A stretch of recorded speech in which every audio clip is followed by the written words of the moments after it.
Our in-studio guest is Wyatt Roy. Wyatt, the maiden speech. This is the big one that everyone. It always is going to come back. It's always going to haunt you.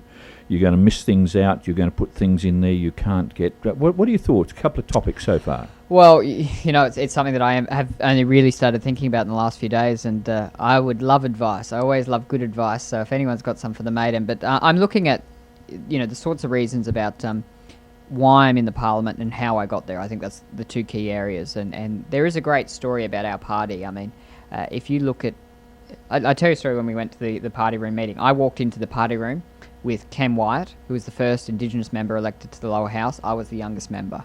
I'm very proud of that story. I sat in the party room next to Philip Ruddock, who is the longest serving member of the parliament. He was elected in 73 or 74. He's won 15 elections. On the first day there, we had lunch with all the new members, and there were people that had, were cleaning toilets and had worked their way up. There was businessmen, there was finances, there was myself, there was Ken Wyatt. There was a huge diversity in the team, and I'm very proud to be part of the coalition that has embraced that diversity, that change. And I think the Parliament as an institution is something that is very powerful.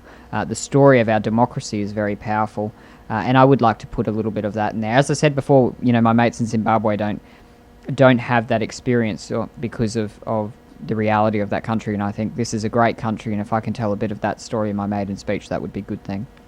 You're saying that the publicity is very good for this region. Every time you're on whatever media, and there's been a lot of it, hasn't there? I mean, I can't deny that. I just can't deny. That's just a fact.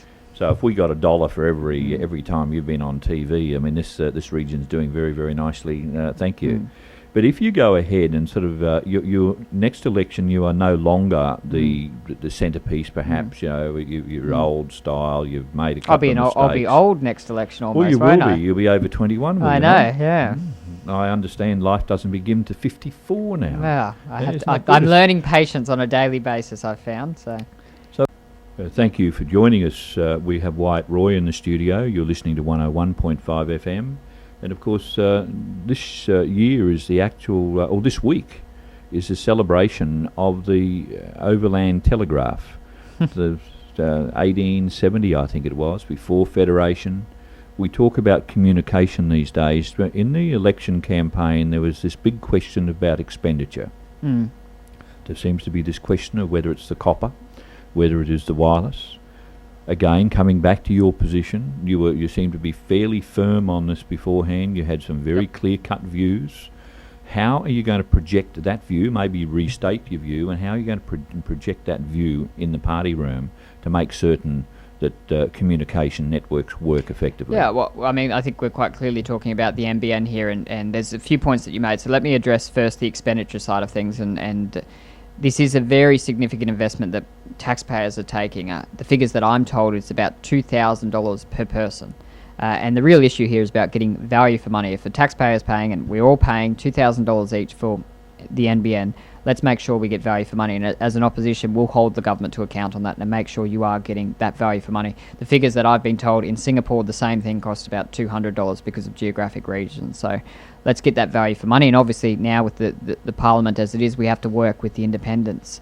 The other thing you did talk about, under the NBN, in the last week of the campaign, the state minister responsible for this released a list of 250 cities in Queensland that will get the NBN, the Roll Gold NBN. Well, Caboolture and Narangba were not on that list.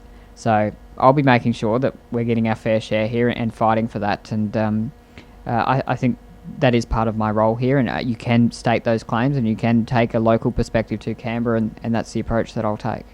But are we going to be able to afford this? I mean, when you look at the foreign debt, $1,300 billion, you look at the borrowings, billion, not million, billion per annum, and we still keep going. Are we going to afford this improvement within our broadband network? Well, throughout the campaign, we clearly said that we believe that the private enterprise could deliver on new, flexible technology. Particularly on wireless technology, and I know now, travelling around, that it's wireless technology that we use quite a lot. That's what we took to the election.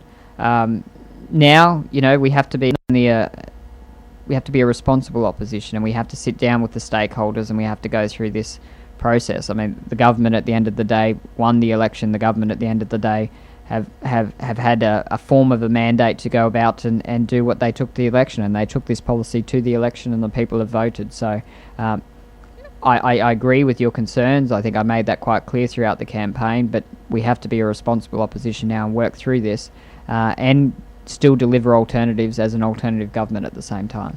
Well, Wyatt, the last question is I'd invite you to stay connected, and obviously this is our local radio station. You've made yourself very available during the campaign. Can we expect that we could ask you for a fortnightly segment, Yeah, I'd quite like that. I'd enjoy that. I always enjoy our segments coming in here. It's always good, and I feel very comfortable doing it with the local radio, so I'd quite like to do it as often as I possibly can, and we'll work through that one. And I'm only a phone call away at any time, so if you ever want to give us an interview, give us a call. Well, listeners, stay connected with Wyatt Roy. He's your local federal member now, and you're going to hear him a lot here on the station by the sound of that. Thank you for joining us, Wyatt, Thanks for having me back on. 101.5.